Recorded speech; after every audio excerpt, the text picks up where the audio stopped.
You are looking at Julian's pronunciation guide, where we look at how to pronounce better some of the most mispronounced words in the world, like this other curious word. But how do you say what you're looking for today?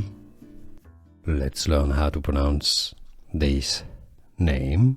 This is also a word in English, archaic word in English. So the English word in English is pronounced English pronunciation Piet now.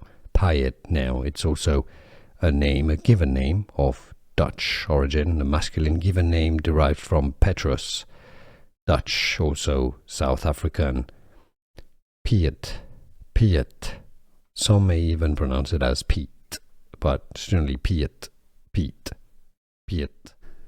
Here are more videos on how to pronounce more confusing words and names too many mispronounced. Like this video if you found it useful. I appreciate your support. I'll see you soon and thanks for watching.